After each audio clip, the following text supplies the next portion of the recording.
Welcome to Hartline Biology, reminding you that we love to name everything in biology. And there are flashcards for this topic in the video description, and please consider subscribing to the channel. Today's topic is aerobic respiration. This is a process of multiple chemical reactions happening one after the next in order to produce ATP. ATP is an essential molecule for life because all living things need ATP. Energy is essential for life to survive. And all living things need ATP as their energy source to live. And aerobic respiration is a way that all animals make their ATP. All fungi make their ATP. Plants make their ATP. Protists make their ATP. And many species of bacteria and many species of archaea. Hopefully you can appreciate that aerobic respiration is kind of a big deal for how life works because almost all living things conduct aerobic respiration to make their ATP so they have a source of energy. In aerobic respiration, it's all about energy transfer. Energy coming from food molecules in the presence of oxygen, that's the aerobic part, gets transferred first to molecules of NADH and FADH2. Those are abbreviations for much longer names. NADH and FADH2, you can see that they carry these little stars with the 2E in them. That means they're carrying electrons that have a lot of energy in them. That energy came from the food molecules. Food molecules, their energy is transferred to NADH first and FADH2. And then at the end of aerobic respiration, the energy in those NADH and FADH2 molecules is used to make ATP, a whole lot of ATP. And that's what living things need to survive because they need this molecule as their source of energy. There are three main stages of aerobic respiration. The first one is called glycolysis. The second one, it's called the Kreb cycle, but there are other names out there for the same process too. The third stage is cellular respiration. Some textbooks may separate this out into 4 stages, with a very short stage happening between glycolysis and the Kreb cycle.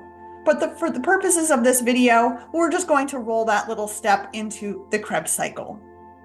Cellular respiration can also be broken up into 2 other stages, the electron transport chain and chemiosmosis with oxidative phosphorylation. But we're going to start at the beginning with glycolysis. Remember, folks, this is all about the transfer of energy. Energy coming from food molecules, and in the first 2 stages of aerobic respiration, glycolysis and the Kreb cycle, the main thing that's happening is energy from the food molecules is being transferred into these high energy electron carriers, NADH and FADH2. Again, notice that they have the 2E minus in the little stars. That's representing the high energy electrons that those molecules are carrying. Then in the last stage, cellular respiration, the energy from those high energy electrons is used to build ATP molecules.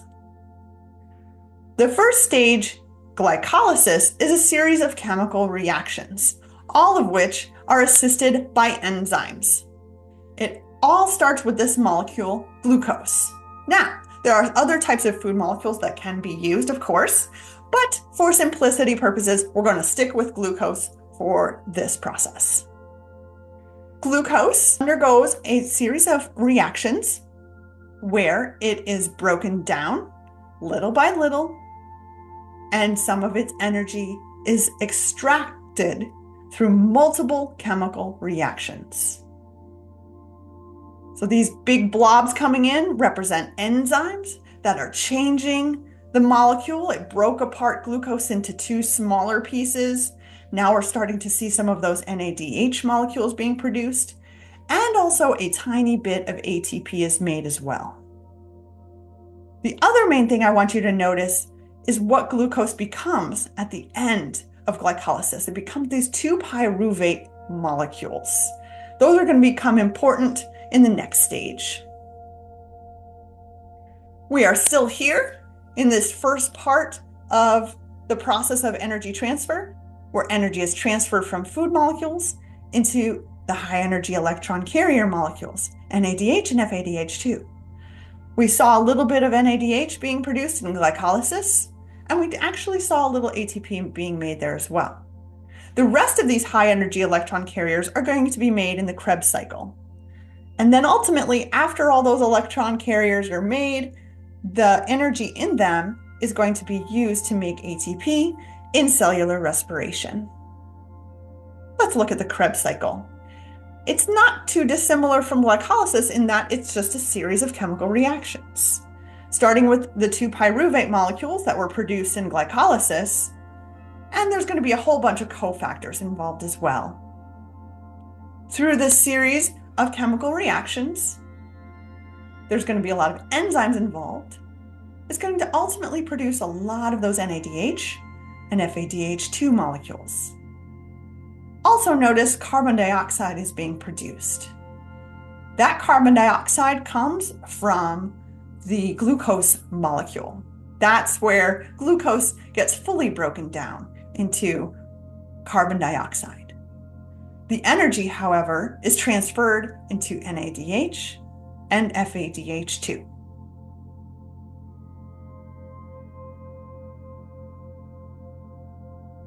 And that's the end of the Kreb cycle. You can see we have a lot of NADH and a lot of FADH2, and a little bit of ATP as well. So in the first two stages, glycolysis and the Kreb cycle, energy was transferred from food molecules, in this case glucose, into NADH and FADH2. Now in this last stage, aerobic respiration, that energy is going to be transferred from the high energy electron carriers into molecules of ATP. All right, for third stage, cellular respiration, we break it up into two parts. First part is called the electron transport chain. The goal of the electron transport chain is to build a hydrogen ion gradient. That means that there's going to be a lot of hydrogen ions on one side of a membrane and very little hydrogen ions on the other side of a membrane. That's the gradient. There's a difference in how many hydrogen ions there are. In order to build that hydrogen ion gradient, energy is needed. And that energy comes from the NADH and FADH2 that were produced in glycolysis and the Kreb cycle. Notice here we're looking at some membranes, and we've got a whole bunch of these blue blobs, which are proteins. Those proteins are an essential part of the electron transport chain. Notice you have those two electrons in the star being transferred from protein to protein to protein. And as that happens, hydrogen ions are being transferred across the membrane. Also notice as this happens that the star around the electrons becomes less and less. That means that energy is being used and consumed. These proteins are taking energy from these electrons in order to transfer the hydrogen ions across the membrane.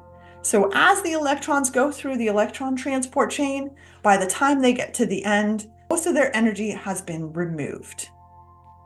Notice these electrons are coming from NADH in this animation. But this happens very similarly with FADH2. Now look what happens here. An oxygen comes in and combines with those electrons to form water. That's why this whole process is called aerobic, because those electrons from the electron transport chain are removed by oxygen. Without oxygen, the whole electron transport chain gets backed up and no more hydrogen ions can be transferred across the membrane. As a result, the cell is no longer going to be able to make ATP if the electron transport chain gets backed up, because this hydrogen ion gradient that is being built here is essential for making ATP. All right, the second half of cellular respiration involves this enzyme, the ATP synthase. I want you to know this one. ATP synthase is super important for the whole process of aerobic respiration. This is where the magic happens, folks, is in the ATP synthase. And it conducts these two processes, chemiosmosis and oxidative phosphorylation. Chemiosmosis is just a fancy way of saying that the hydrogen ions go across the membrane from high concentration to low concentration. Oxidative phosphorylation is a way of saying that we're going to take an adenosine diphosphate, an ADP with two phosphate groups. We're going to add a phosphate group to it in order to make ATP, adenosine triphosphate.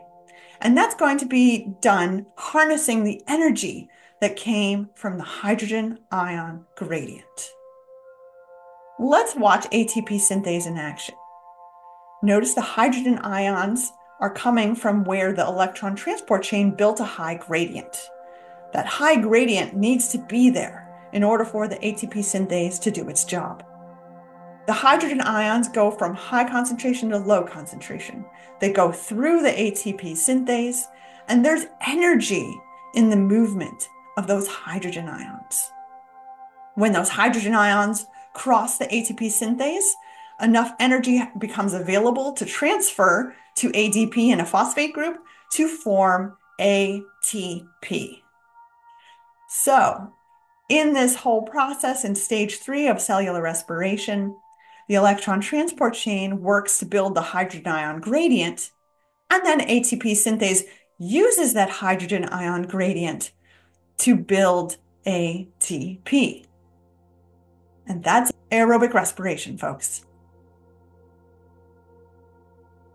Thank you for joining me. Remember that there are flashcards in the video description if you're studying this topic, and please consider subscribing to the channel. Thank you.